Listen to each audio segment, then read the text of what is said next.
이 시간 우리에게 주신 언약의 말씀은 구약성경 여호수아서 8장 30절부터 35절까지 말씀입니다. 여호수아 8장 30절부터 35절까지 말씀입니다.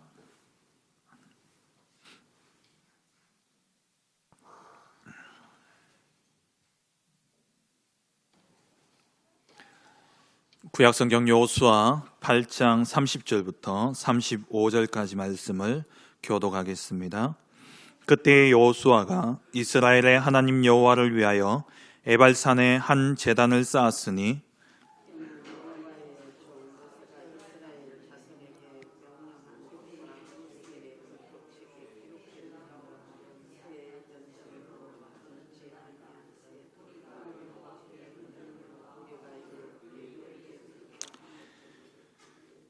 여호수아가 거기서 모세가 기록한 율법을 이스라엘 자손의 목전에서 그 돌에 기록하매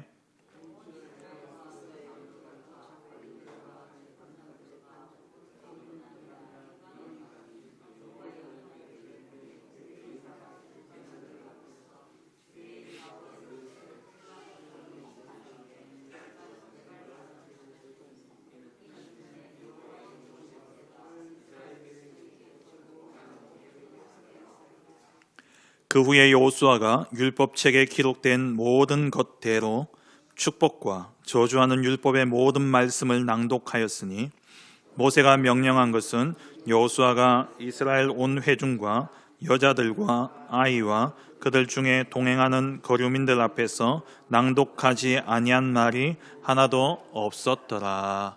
아멘. 모든 것의 기준과 결론은 복음입니다. 복음이 기준이 되어서 복음을 아는 자는 복을 누리는 것이고 복음을 모르는 자는 저주와 재앙 속에 멸망당하게 되는 것이죠. 그래서 마지막 때에 어떤 일들이 일어나든 간에 복음 가진 자는 반드시 구원을 얻게 되어 있고 새하늘과 새 땅에 하나님 나라의 축복을 누리게 되어 있습니다. 미래에 대한 불안감, 미래에 대한 염려, 우리가 하지 않아도 될 것은 말씀 속에서 완전한 답을 주고 계시기 때문에 우리는 말씀만 따라가면 되는 것이고 그 말씀 속에서 주시는 참 복음을 가지게 될 때에 우리는 마지막 시대에 승리하는 자로 서게 될 것입니다. 정말 이번 한 주간 동안 말씀 따라가며 오직 복음으로 결론 나고 충만한 우리 모든 사랑하는 성도님들 되시길 주의 이름으로 축원합니다. 오늘 본문 가지고 에발산에서의 율법 낭독이라는 제목으로 함께 말씀의 은혜를 나누기를 원합니다.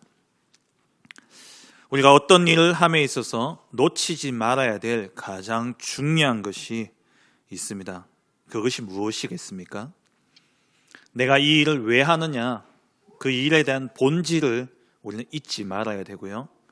그 본질이 뭔지를 안다면 당연히 일의 우선순위가 나오게 되어 있습니다.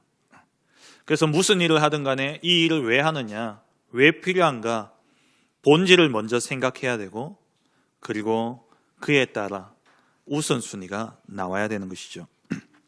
오늘 본문에서 이스라엘 민족들은, 여호수아와 이 이스라엘 민족들은 가나안 정복 전쟁을 왜 해야 되는지 그 본질을 분명히 알았던 자들이었고 그래서 이들은 그 일의 우선순위가 분명하게 세워져 있는 그러한 것을 우리는 볼 수 있습니다. 오늘 본문 말씀을 통해서 이 이스라엘 민족들이 모든 전쟁과 또 가나안 땅의 정복은 하나님의 말씀을 순종하는 하나님 나라를 세우는 것을 위해 허락되어진 땅임을 알았고 그렇기 때문에 가장 먼저 해야 될 것은 하나님의 말씀에 순종하는 것임을 알았던 것이죠. 그래서 정말 우리 사랑하는 성도님들 먼저 정말 우리 인생을 돌아보면서 내가 왜 살아야 되는가? 내가 왜 이 자리에 있는가? 내가 지금 하고 있는 이 일이 무엇을 위한 일인가? 본질을 먼저 찾아내시고 그리고 그에 따라 가장 먼저 우선해야 될 것이 무엇인지를 깨달아 아는 그러한 은혜가 있기를 주의 이름으로 축원합니다. 오늘 읽지는 않았습니다만 8장 1절부터 29절까지의 내용을 보면은 아이성을 재탈환하기 위한, 아이성을 점령하기 위한 2차 전쟁을 벌이는 내용이 나옵니다. 하나님께서 여리고성을 이스라엘 민족들에게 허락하신 후에 그 성에 있는 모든 것들을 하나님께 온전히 바치라 말씀하셨죠. 그 어떤 것도 너희들 임의대로 취하지 말고, 이 성은 가나안 땅의 첫 번째 성이기 때문에 내 것이다. 그래서 이 성에 있는 모든 것들을 하나도 취하지 말고 온전히 다 내게 바치라 명하셨습니다. 그런데 이 말씀을 아간이 어김으로 말미암아서 아주 작은 성이지만, 여리고성과 비교될 수 없는 아주 작은 성, 힘이 없고 약한 성인데도 불구하고 그 아이성 전투에서 이스라엘 민족들은 완전히 참패하게 되고 쫓겨 도망오면서 36명이나 죽게 되어지는 그러한 일이 일어나게 되어졌죠. 이 일 이후에 하나님께서는 이제 그 전쟁에 실패한 원인이 하나님의 말씀을 어겼기 때문에 일어난 일임을 하나님이 밝히시면서 이것이 아간의 범죄이지만 이스라엘의 범죄다 라고 말씀하시면서, 한 사람이 죄를 범함으로 모든 사람이 저주와 재앙 가운데 처해졌는데, 반대로 한 사람의 의로운 행위로 하나님 모든 것을 회복시키셨습니다. 그게 바로 그리스도 구원의 역사죠. 그와 같이 이 아간이 이제 뽑혀지게 되고, 그러면서 아간이 가졌던 그 모든 재물들을 다 빼앗고, 또 아간과 그와 함께했던 모든 자녀들까지, 가족들이 아골 골짜기에 가서 돌에 맞아 죽고 그리고 불살라지게 됩니다. 그러면서 온전히 하나님께 드려지게 되어진 것이죠. 이 사건 이후에 하나님은 이제 여호수아에게, 오늘 읽지는 않았습니다만 8장 1절에 보면은 두려워하지 마라, 놀라지 말라 말씀하시면서 군사를 다 거느리고 일어나서 아이로 올라가라. 내가 아이 왕과 그의 백성과 그의 성읍과 그의 땅을 다 내 손에 넘겨주었다 말씀하십니다. 이 말씀대로 이제 여호수아가 백성을 이끌고 아이성을 정복하러 가죠. 그런데 하나님께서는 그 땅을 정복해야 될 전략까지도 하나님 다 주셨어요. 복병을 매복시켜놔라. 그래서 아이성을 두고 서쪽의 베델과 아이성 사이에 이스라엘 군인을 매복시키고, 본대는 그 아이성의 북쪽에 머무르게 되어집니다. 거기서 이제 여호수아가 가까이 갔다가 이제 이 백성들, 아이성에 있는 군인들을 유인하게 되어지죠. 그래서 이들이 한번 이겼기 때문에 만만하게 본 거죠. 그래서 이 여호수아가 아이성 군인들이 치러 나오는 것을 보면서 이제 도망하게 되어집니다. 그러니까 도망하니까 이전에 이들이 승리했던 그게 생각나니까 끝까지 쫓아간 거죠. 그러면서 아이성에 있던 모든 사람들이 다 나왔습니다. 그때 여호수아가 돌아서서 딱 손을 드니까 그 숨어있던, 매복에 있던 이스라엘 군인들이 아이성에 들어가서 모든 성을 점령하고 거기에 불을 사르게 되어지죠. 갑자기 뒤에 자기 성에서 불이 나는 것을 보고 이 아이성 사람들이 이제 혼란이 느껴지게 된 겁니다. 당황하게 되어진 거죠. 그때 이제 앞뒤로 해가지고 완전히 진멸당하게 되어집니다. 하나님이 가나안 정복 전쟁에 명하신 그러한 명령은 진멸하라라는 말이었어요. 온전히 바치라는 것이죠. 완전히 다 죽이라는 겁니다. 왜냐? 그들의 문화가 이스라엘 백성들로 하여금 또 범죄하게 만들 수 있기 때문에 다 죽이라는 거예요. 그래서 그 명령대로 이 사람들을 다 죽이고, 대신 하나님이 그 땅에 있던 모든 물건들은 이제 너희가 가져도 된다. 그래서 전리품들을 이스라엘 민족들이 가지게 되어집니다. 하나님의 말씀대로 행했을 때에 이루어진 승리죠. 그 사건 이후에 오늘 본문에 가서는 전쟁을 중단하고 온 이스라엘 백성들이 에발산으로 향하게 되어집니다. 30절 말씀에 그때에 라고 말씀하고 있죠. 그때가 언제입니까? 아이성 전투에 승리했을 그때에. 여기에 대한 논란이 있습니다. 학자들이 이 본문은 삽입된 거다. 이 시간표는 이 사건, 이 에발산에서 율법을 낭독한 이 사건은 가나안 정복 전쟁이 끝나고 이스라엘 사회가 안정된 이후에 이루어진 일이다라고 이야기를 해요. 이러한 관점이 참 많이 먹혔던 것 같아요. 왜 그러냐면은 구약 성경은 히브리어로 기록되어 있지 않습니까? 이 히브리어로 기록되어진 구약 성경을 알렉산더 그 헬라 제국 때에 헬라어로 번역을 하게 되어집니다. 그게 70인역이죠. 셉투아진트라 그래가지고 72명이 이 성경을 번역하는 일에, 구약 성경을 헬라어로 번역하는 일에 쓰임 받았는데, 그래서 70인이 번역했다 해서 70인역이라고 이야기를 합니다. 기원전 한 250년에서 200년 사이에 성경을 번역해요. 근데 그 번역본에 이 성경 구절이 요 위치에서 사라집니다. 그리고 다른 데로 옮겨져 있어요. 왜 그러냐? 지금 한창 전쟁 때인데 이 이스라엘 민족들이 여리고성을 탁 정복했을 때 그 기쁨, 그 사기 충천했던 그들이 아이성을 정복하려고 만만하게 보고 소수를 보냈다가 완전히 참패하잖아요. 그때 뭐라고 되어 있습니까? 이스라엘 민족들의 마음이 다 녹아서 물이 되었다 그랬어요. 완전히 사기가 떨어져 있던 그때에 아이성을 또 멋지게 또 새로운 전략으로, 매복 전략으로 완전히 승리하게 되잖아요. 이때 힘을 내가지고 정복 전쟁을 해야 되는데 도저히 인간적으로 봤을 때 이건 있을 수 없는 일이다. 중간에 전쟁을 그만두고 에발산으로 간다. 이 에발산의 거리가 얼마나 되냐면 한 48km, 50여 킬로 되어집니다. 그걸 온 이스라엘 백성들이 다 이동한다? 물론 하루 만에도 갈 수 있겠지만 한 이틀 정도 걸려야 되는 거예요. 그 길을 가서 만약 율법을 낭독해야 되는 겁니다. 그러니까 이건 말이 안 된다는 거예요.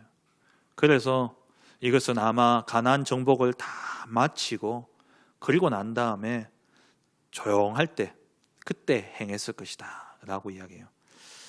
근데 이것은 이 전쟁이 하나님께 속했다라는 사실을 믿지 않기 때문에, 그것을 이해하지 못했기 때문에 인간의 생각으로 이루어진 이야기죠.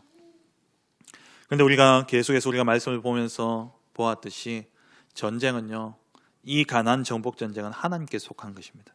하나님이 행하시는 하나님의 전쟁인 것이죠.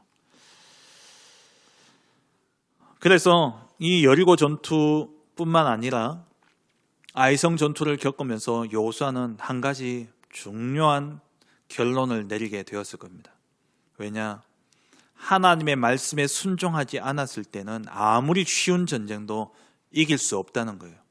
아무리 철옹성 같은 난공불락의 성 여리고성일지라도 하나님의 말씀을 순종하고 말씀대로 행했을 때는 절대 불가능한 그것이 절대 가능으로 바뀌어지는 그 사건들을 보면서 여호수아는 결론 내린 겁니다.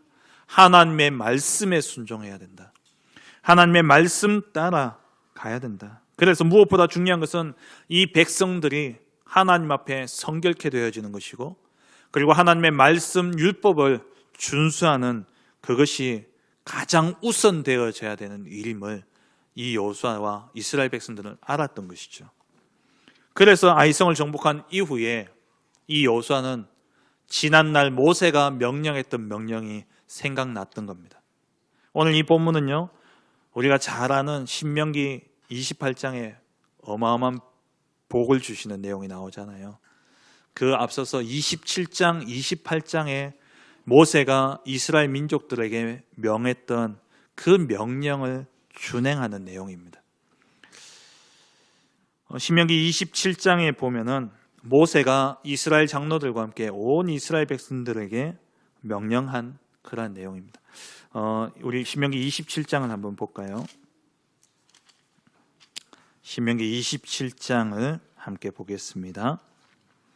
27장 1절에 보면은 모세와 이스라엘 장로들이 백성에게 명령하여 이르되 내가 오늘 너희에게 명령하는 이 명령을 너희는 다 지킬지라. 그러면서 그 명령이 뭐냐? 너희가 요단을 건너 내 하나님 여호와께서 내게 주시는 땅에 들어가는 날에 큰 돌들을 세우고 석회를 바르라. 요단을 건넌 후에 이 율법의 모든 말씀을 그 위에 기록하라. 그러면 내 하나님 여호와께서 네게 이 땅을 주시겠다 약속하셨죠.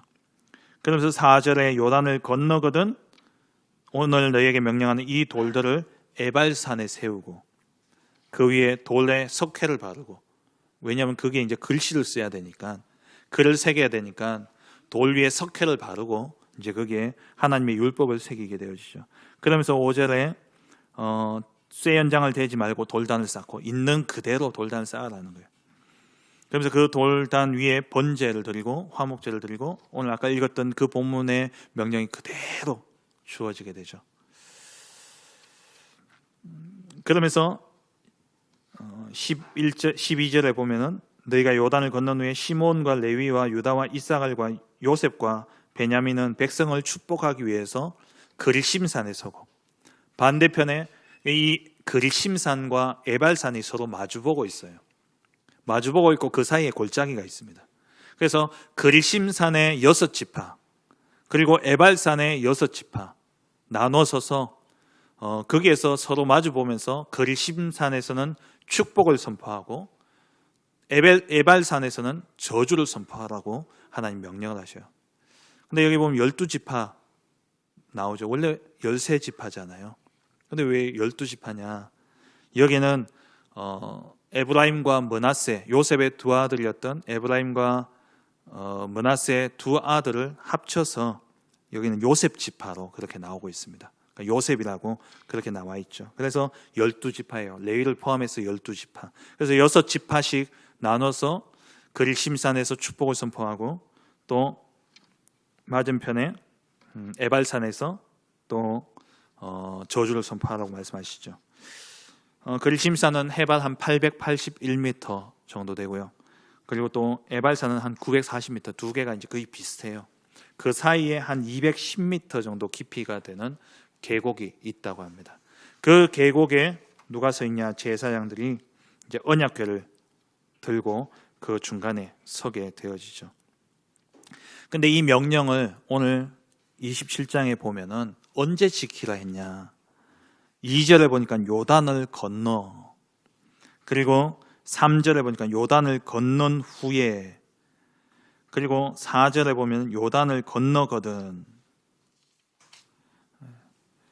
그러니까 그리고 12절에 보면 너희가 요단을 건넌 후에, 그러니까 요단을 건너서 땅을 다 정복하고 에발산에 가서 그리심산에 가서 이 축복과 그리고 저주를 선포하라고 말씀하신 것이 아니라 요단을 건넌 후에 그 땅에 가서 하라는 거예요.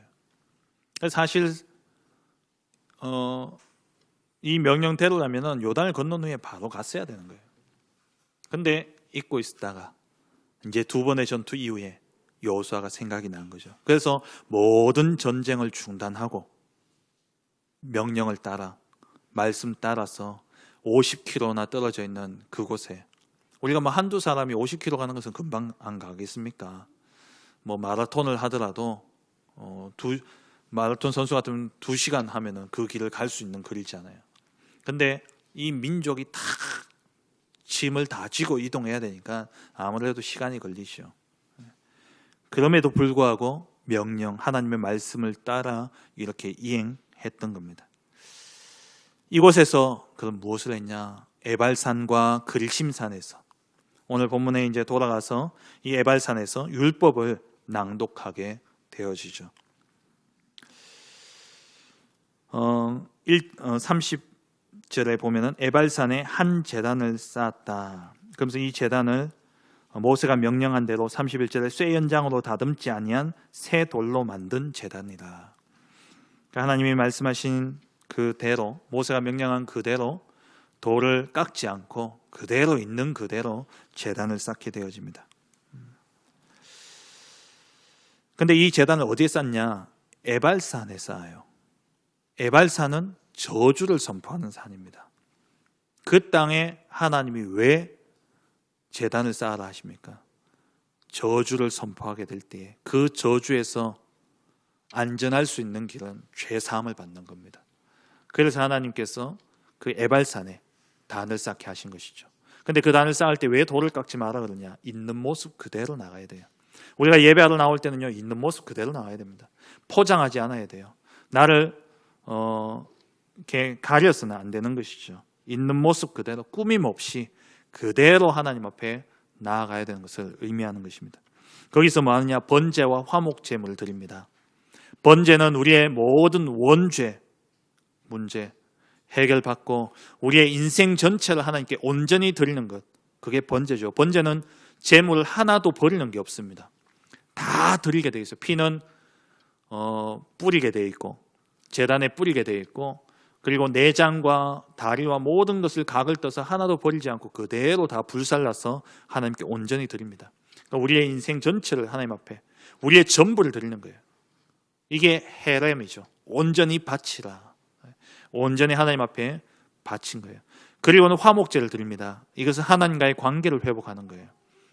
이스라엘 민족들이 이 가나안 땅, 이 땅에 들어가서 이들이 그 살아가야 될 그 삶은 그냥 젖과 꿀이 흐르는 땅에서, 아름다운 땅에 먹고 마실 것이 풍족해서 잘 먹고 잘 살기 위한 그 복을 주시기 위해서 하나님 그 땅을 주신 게 아니라 오직 하나님의 말씀을 순종하고 하나님께 복종하고 하나님의 영광을 위해서 살아야 될 하나님 나라를 이루기 위해서 주신 땅이라는 겁니다.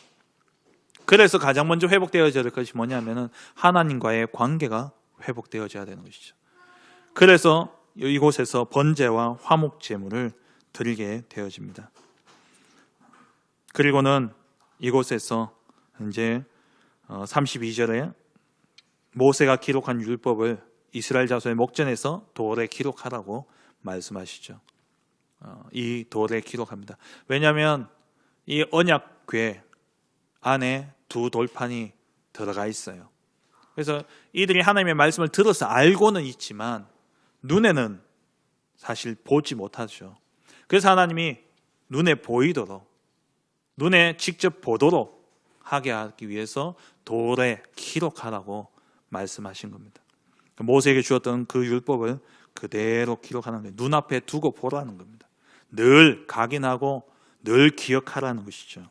왜냐하면 이 땅에서의 삶은 하나님의 말씀에 순종하며 살아가야 될 삶이기 때문에 그런 겁니다. 그런데 그러면서 이제 33절 이하에 보면은 여기서 율법을 다 낭독합니다. 율법에는 축복과 저주가 다 포함되어져 있죠. 율법에 기록되어진 모든 축복과 저주를 다 낭독하는데 35절에 보니까 끝에 낭독하지 아니한 말이 하나도 없었더라 말씀하고 있어요. 하나님의 말씀은 단 하나도 필요 없는 것이 없습니다. 그래서 마태복음 5장 18절에 1.1획도 없어지지 않고 그대로 다 이루어진다 말씀하고 있죠. 하나님의 말씀은 반드시 성취되어집니다. 왜 축복과 저주 모두 다 낭독하게 하셨느냐? 우리가 어떤 계약을 맺을 때는요, 그 계약을 이행하게 될 때에는 그 계약을 통해서 많은 유익을 얻게 되어집니다. 그런데 계약을 어기고 계약을 파기하게 될 때는 거기에 대한 책임과 함께 또 손해를 입게 되어지죠. 그 말이에요. 하나님이 주신 율법에는, 하나님 주신 언약에는, 언약을 지킬 때는 축복이 보장되어져 있지만 언약을 어길 때는 반드시 거기에 따른 책임에 따르는 저주와 재앙이 따르게 되어 있는 겁니다. 그래서 율법을 지켜 행하면 신명기 28장에 나오는 것처럼, 오늘 제가 묵상기도 때 읽었던 것처럼 들어가도 복을 받고 나가도 복을 받는데, 어기게 되면 나가도 저주받고 들어와도 저주받는 거예요. 똑같은 말씀을 이야기하고 있죠. 그래서 이것을 그리심산에서는 축복을 선포하는 거예요. 들어가도 복을 받고 나가도 복을 받는다.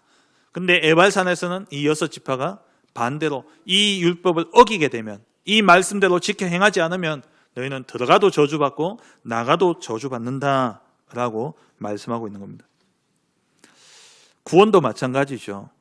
주 예수를 믿어라. 그러면 너와 내 집이 구원을 얻으리라. 누구든지 주의 이름을 부르는 자는 구원을 얻으리라 말씀하셨어요. 예수 믿으면 구원받습니다. 그런데 반대로 안 믿으면 저주받는 거예요. 안 믿으면 멸망에 이르는 겁니다. 그러면 구원만 언약이냐? 아니에요. 믿지 않으면 지옥 가고, 믿지 않으면 저주받고, 믿지 않으면 멸망당하는 것 또한 하나님 앞에 언약인 겁니다. 그래서 언약에는요, 반드시 축복과 저주가 같이 들어가 있어요.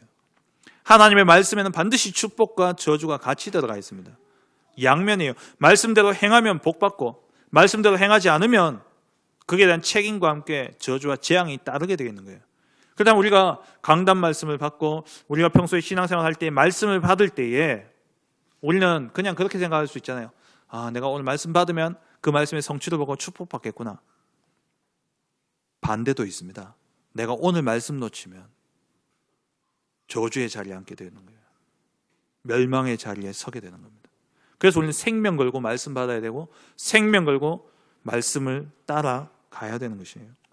성경에는 계속 하나님의 말씀 속에는 두 가지를 같이 이야기하고 있어요. 생명과 사망, 천국과 지옥, 하나님과 사단, 양면을 이야기하고 있는 거예요. 그래서 오늘 본문의 축복과 저주를 모두 다 낭독하는 겁니다. 이 축복과 저주를 선포할 때에 모두가 다 듣도록 했어요. 33절에 보면은 온 이스라엘과 장로들과 관리들과 재판장들과 본토인뿐만 아니라 이방인까지 이 말씀을 듣고 행했어요. 그리고 35절에 보면 심지어 여자들과 아이들과 그들 중에 동행하는 거류민들, 이방인들, 또 타국인들, 함께하는 그러한 타국인들까지도 이 말씀들을 다 들었어요. 왜냐? 하나님은 모든 사람에게 복을 주기를 원하고 계시기 때문에. 이스라엘 민족들을 먼저 택했을 뿐이지만 어떤 민족일지라도 이 말씀대로 행한다면 하나님 동일한 축복과 은혜를 주신다라는 겁니다. 이렇게 하게 될 때에 신명기 27장 3절에 보면은 요단을 건넌 후에 이 율법의 모든 말씀을 그 위에 기록하라. 그리하면 내 하나님 여호와께서 내게 주시는 땅, 곧 젖과 꿀이 흐르는 땅에 내가 들어가기를 내 조상들의 하나님 여호와께서 내게 말씀하신 대로 하리라. 이렇게 말씀대로 행하면 너희가 이 땅을 차지하게 될 것이다 말씀하셨습니다. 그래서 이 가나안 땅에 들어가는 가나안 땅을 정복하기 위한 전쟁의 본질은 뭐냐면은 하나님의 말씀대로 말씀에 순종하기 위해서 그 땅에 들어가는 겁니다. 그 땅에서 하나님 나라의 백성으로 살아가는 것, 그게 본질이에요. 그러면 거기에서 뭐부터 해야 되냐? 하나님의 말씀대로 행하는 것, 그게 우선순위예요. 그게 가장 먼저 해야 될 일입니다. 그렇게 되어지게 될 때 하나님은 그 땅을 너희에게 주시겠다 약속하셨죠. 신명기 28장 1절에도 내가 내 하나님 여호와의 말씀을 삼가 듣고 내가 오늘 네게 명령하는 그의 모든 명령을 지켜 행하면 내 하나님 여호와께서 너를 세계 모든 민족 위에 뛰어나게 하실 것이라. 그러면서 네가 들어가도 복을 받고 나가도 복을 받고 너를 치러 들어왔던 자들이 도망하게 될 것을 말씀하시죠. 반드시 이 땅을 차지하게 될 것이다. 말씀 따라 행하면. 우리가 모든 일에 있어서 본질과 우선순위를 분명히 해야 됩니다.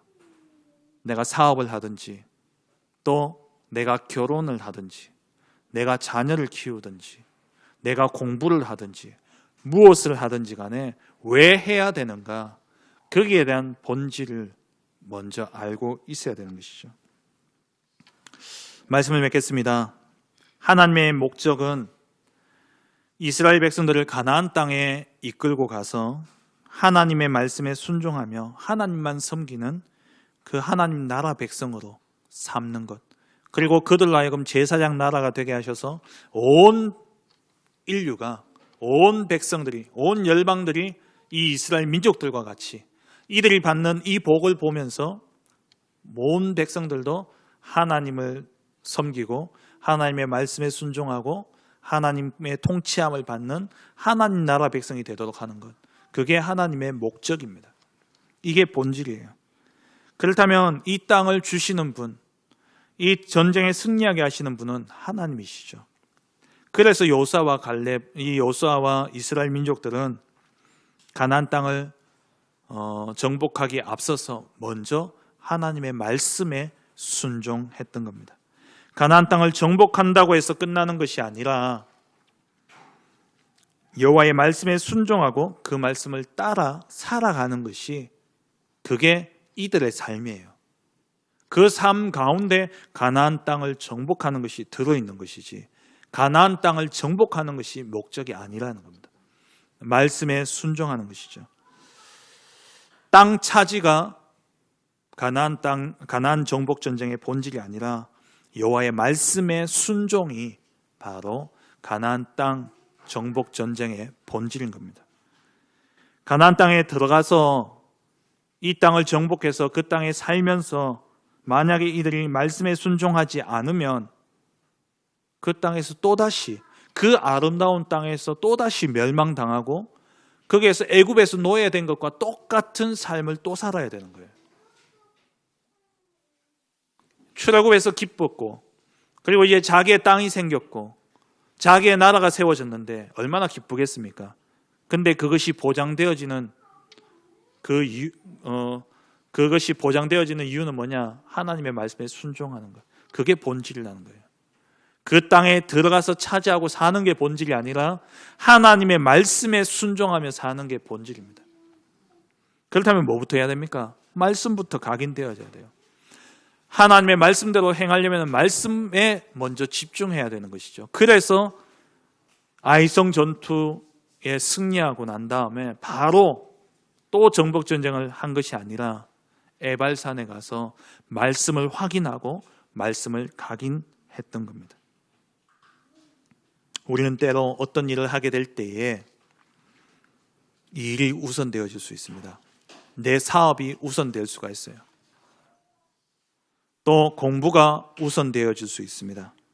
그게 시급하고 그것을 지금 하지 않으면 시간표를 놓치는 것처럼 보이고 지금 집중하지 않으면 중요한 것들을 잃어버리게 된다 생각되어질 수 있죠.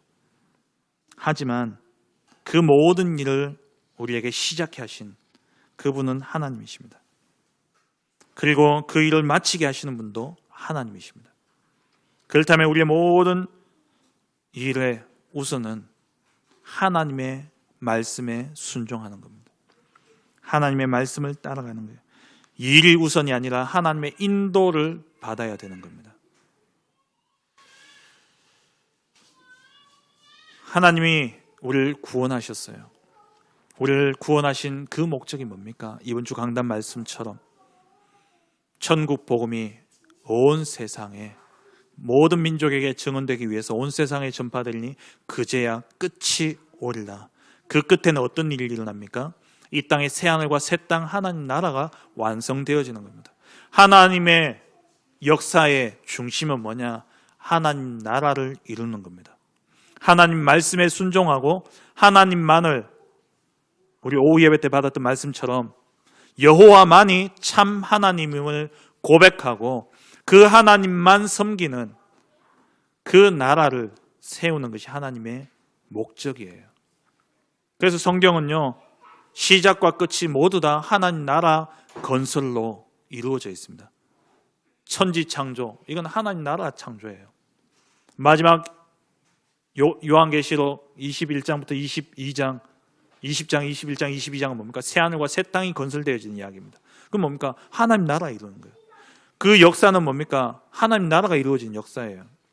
아브라함을 택하시고 한 민족을 이루어서 그 민족을 모델로 세워, 대표적으로 세워서 이 백성이 복을 받고 이 백성이 하나님 섬김으로 어떤 복을 받는지 모델로 세워가지고 온 열방들이 이들과 같이 하나님을 섬기고 하나님 나라를 이룰 수 있도록 하기 위해서 아브라함을 택하시고 한 민족을 이루고 나라를 세우신 거예요.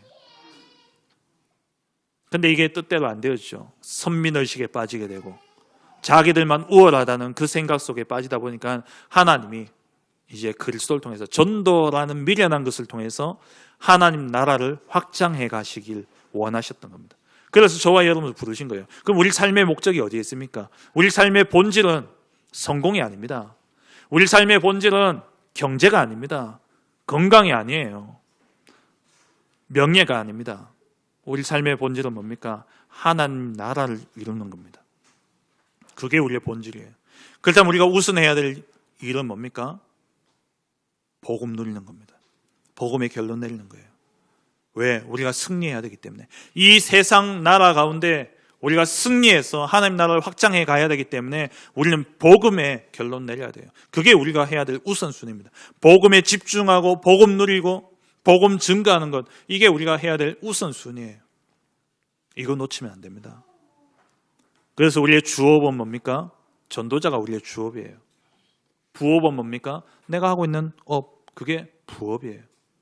이 우선순위가 바뀌면 안 됩니다. 본질을 늘 기억하셔야 돼요. 왜 내가 이 업을 하느냐? 내가 왜 살아있느냐? 내가 무엇 때문에 나의 인생을 살고 있느냐? 사라져서 사는 게 아니에요. 사명 때문입니다. 하나님 나라 이루는 이 일을 위해서 하나님이 저와 여러분들 부르시고 세우신 거예요. 그렇다면 우리는 뭐 해야 되냐? 복음 누리고 복음 증거하는 것. 이번 주 강단 말씀 그대로죠. 그래서 우리는 마지막 시대에 어떤 핍박과 환난이 일어날지라도 거짓 선지자가 일어나고 난리와 난리 소문이 끊이지 않고 전쟁이 그치지 않는 그런 가운데 교회 안에서 우리를 고발하고 우리를 죽임 가운데 내어주고 그럴지라도 우리가 본질 하나님 나라 확장을 위해서 우리는 이 복음을 모든 민족에게 증언되기 위해서 온 세상에 전파하는 그 일을 끝까지 견디며 행해야 되는 겁니다. 그러면 구원을 얻으리라. 들어가도 복을 받고 나가도 복을 받게 되어지는 것이죠. 우선순위가 바뀌면, 본질을 놓쳐버리면 아름다운 땅에서, 젖과 꿀이 흐르는 그 아름다운 땅에서 또 애굽에서 노예되었던 그 삶을 살아야 되는 것입니다. 우리 삶의 참된 본질, 참된 우선순위를 바르게 함으로 말미암아 약속의 땅, 아름다운 땅, 젖과 꿀이 흐르는 그 땅에서 정말 하나님 주시는 그 축복들을 누리고 증인으로 땅끝까지 증인되어지는 그러한 축복 누리시길 주의 이름으로 축원합니다. 하나님 감사합니다. 정말 우리 삶의 참된 본질과 우리 삶의 우선순위를 분명히 알고 하나님 나라와 그의 의를 위해서 우리가 먼저 하게 될 때에 하나님이 모든 것을 다하여 주신다 약속하셨사오니 하나님 그 약속의 성취의 증인으로 우리 모든 성도님들 서게 하시고 그리하여 땅끝까지 이 복음 증가하는 증인으로 정말 하나님 나라를 확장해가고 하나님 나라를 이루는 그 일에 쓰임받는 전도자의 삶을 사는 우리 모든 성도님들 되게 하여 주옵소서. 예수 그리스도의 이름으로 기도합니다. 아멘.